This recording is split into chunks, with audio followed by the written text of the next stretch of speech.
Braço de ferro no Níger entre o Conselho para a Salvaguarda da Pátria e o governo francês. A França disse que não vai abandonar o Níger numa altura em que o Níger deu 48 horas, o tempo já esgotou, a França não saiu, diz que não vai sair. Assim como também o Níger ordenou a retirada das embaixadas da Alemanha, da França, dos Estados Unidos da América. Mas Macron disse que eu não vou sair porque eu não vos reconheço como governo. Ponto. E Macron disse também que está disposto a apoiar a CEDEAO em invadir militarmente o Níger. Quanto à conferência da CPLP, houveram 3 assuntos importantíssimos. O primeiro-ministro português desafiou os demais países para um possível programa de Erasmo na CPLP, ou seja, os estudantes do ensino superior podem fazer o primeiro ano em Angola, por exemplo, e depois fazer o segundo ano no Brasil, o terceiro ano em Portugal, o quarto ano em São Tomé, o quinto ano em Cabo Verde. Por exemplo, como acontece na Europa, onde os estudantes viajam durante o período de formação.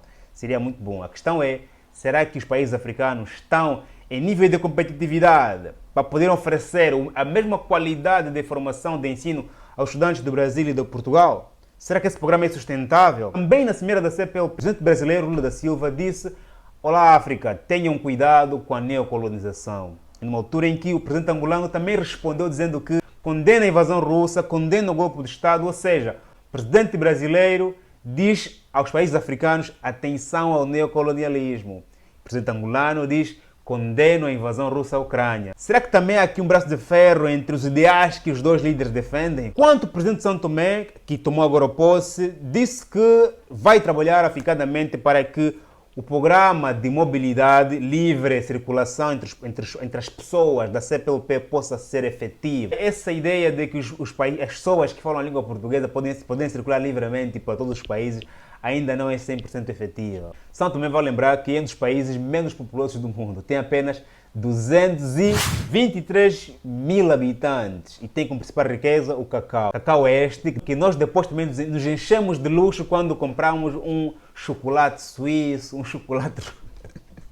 Exatamente, mas também vale dizer que há boas notícias em São Tomé e Príncipe porque foram descobertas reservas de petróleo, o que poderá cada vez mais robustecer a economia desse país pequeno.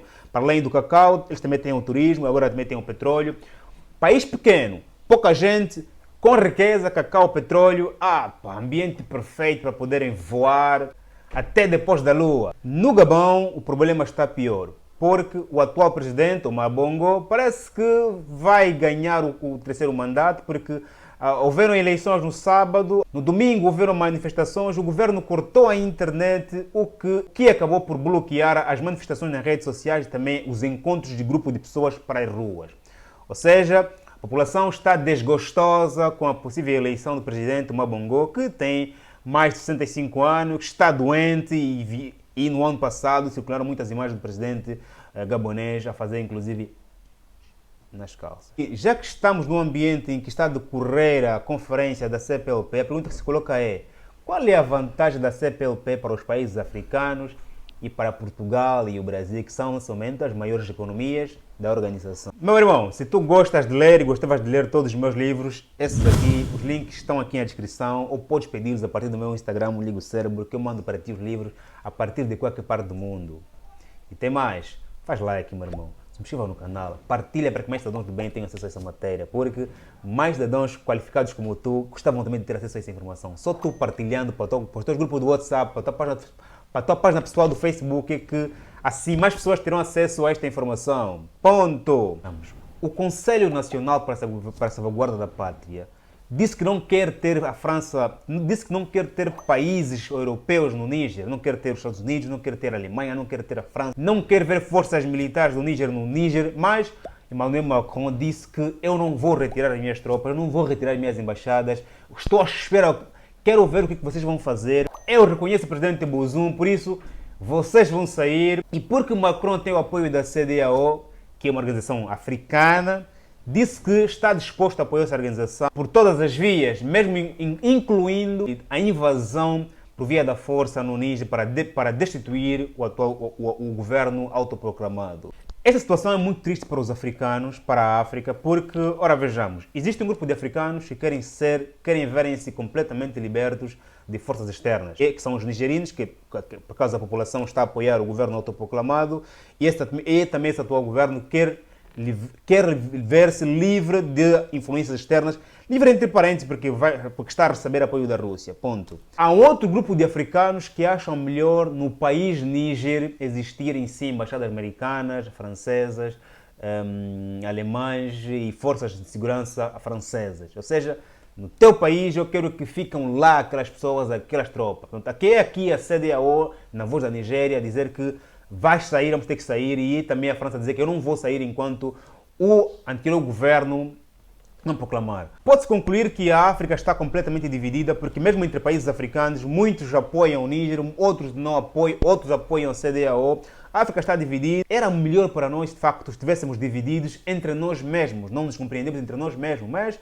vale dizer que tem alguma influência externa, mas a culpa não é da França, a culpa é mesmo dos africanos, porque teme-se que este comportamento de golpe de Estado se alastre para o resto da África, está a perceber? Portanto, aqui a ideia principal da CEDEAO, segundo eles justificam, é impedir que esse comportamento se repita. E a França, os americanos, como também são pró-democracia, também querem evitar que esse comportamento se repita pela África toda. Portanto, estão ali a apoiar o anterior governo e em função desta prerrogativa. Agora, eu fico preocupado em saber que entre a África estamos divididos, e os dois estamos divididos, mas estamos divididos sobre alçadas de outras forças externas. E isto é que nos diminui enquanto africanos, está a perceber? Se estivéssemos apenas divididos, mas sem apoios externos, era compreensível. Mas a verdade é que parece que nós estamos dos dois lados, somos cobaias, e os dois lados vão pagar no futuro tanto próximo pelo preço dessa história. Nos resta esperarmos o que é que a França vai fazer, o que é que a CEDEAO vai fazer, o que é que o Conselho Nacional para a Salvaguarda da Pátria vai fazer. Esperemos os próximos dias e eu voltarei aqui para continuar a atualizar sobre o que é que aconteceu no Níger.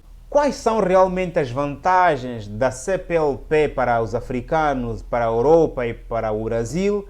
E quais são realmente as desvantagens da CPLP para a África, para a Europa e para o Brasil? Vale dizer que a CPLP, que é a Comunidade dos Países de Língua Portuguesa, é uma organização que foi criada de forma a eternizar os laços que ligam os dois países. História, processo de colonização e descolonização, a língua portuguesa, que é um dado cultural que nos liga e vai nos ligar por muitos anos. Ponto. Apesar de alguns países africanos, como o Níger, por exemplo, estarem a retirar as línguas das anteriores colônias, vale dizer que esta organização CPLP também surge mesmo com a intenção de eternalizar a língua portuguesa nos países ora colonizados. Vantagem: essa organização cria coesão entre esses povos que falam essa língua. Os acordos que se assinalam, por exemplo, o Erasmo, é uma forma também de poder pedir perdão aos tempos de colonização, os tempos que Portugal, por exemplo, atrasou o Brasil, Angola, Cabo Verde, Guiné-Bissau, São Tomé, ok? Venham formar-se no meu país, os meus também vão formar-se no teu país para aprenderem a real história do vosso país. Não sei o que é que os portugueses vão querer estudar para os países africanos, se calhar a história da África, que também até hoje ainda africanos estudam a história da África em Portugal. Eu acho uma tristeza, porque nós devíamos estudar a história da África nos países africanos, mas ponto. Esse é um tema para outra questão. Se Portugal romper relações com São Tomé, com Angola, com o Brasil, a história já muda de rumo. Deixamos de ser países irmãos, passamos a ser países de outra coisa. Também visa eternalizar as nossas relações e também claramente manter Portugal na linha de frente dessa história. Se essa organização é um veículo para Portugal ir pedindo perdão pela história e os países agora colonizados aceitaram perdão, também é um ponto positivo. Ponto negativo: Portugal pode continuar a manter a sua história de superioridade, de descobridor, descobrir Angola, Portugal, São Tomé, Moçambique. Portugal pode continuar a ter essas regiões como zonas de influência para outras organizações pelas quais Portugal faz parte, a OTAN, a Europa. Portugal acaba por ter muita influência, muito impacto de trazer esses países para os interesses da OTAN, da Europa também. Mas balançando as vantagens e desvantagens, eu acho que vale sempre assim essa organização continuar. Ponto, pelos valores que intrinsecamente estão ali salvaguardados. Quanto ao Gabão, vale dizer que sim, o Gabão é o exemplo pelo qual no Níger, no Mali, no Burkina Faso, houve golpe de Estado. Porque o camarada Omar Bongo está doente, está há muitos anos, não quer sair do poder, ok, voluntariamente, candidata-se para o terceiro mandato. A questão até não é que ele possa... A questão é se, de facto, ele está em condições psicológicas e físicas de continuar a governar o país. E com que intenções? Até porque o camarada já governou o país durante muito tempo. E o anterior governante também era o pai dele. E o país está como está. Está a perceber? Portanto, essa questão do Gabão é muito preocupante. E essa questão também que alimenta o golpe de Estado, porque se você não sai voluntariamente do poder, não abdica do poder, o que acontece são essas coisas. Ou então, quando depois tu sais, surgem muitos processos atrás de ti. Como, por exemplo, aconteceu em Angola, onde quando o anterior presidente saiu, surgiram muitos casos contra os seus filhos, os seus sobrinhos, e tal.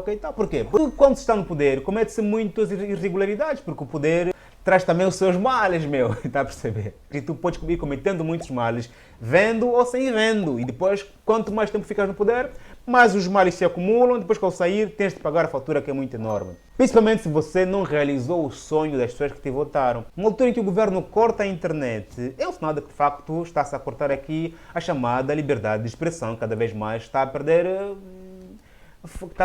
força, inclusive nos países democráticos, está a perceber? Logo, algo não está a correr bem. Eu acho que em função também das contestações sobre os possíveis resultados das eleições do sábado, ainda sobre a CPLP, o presidente angolano também criticou a CPLP por não efetivar o programa de mobilidade, livre circulação, porque, segundo o presidente angolano, João Lourenço, essa notícia criou muita expectativa nos angolanos, estavam expectantes que podíamos viajar para Portugal sem visto, mas não aconteceu. Portanto, pediu João Lourenço ao atual governante da CPLP, presidente de São Tomé, para que trabalhasse afincadamente nesse processo. Família, estamos juntos, continua, faz like, partilha, que Deus te abençoe, que Deus nos abençoe como sempre, e não te esqueças de ler os meus livros, de me seguir no Instagram Liga Cérebro. Estamos juntos e até já.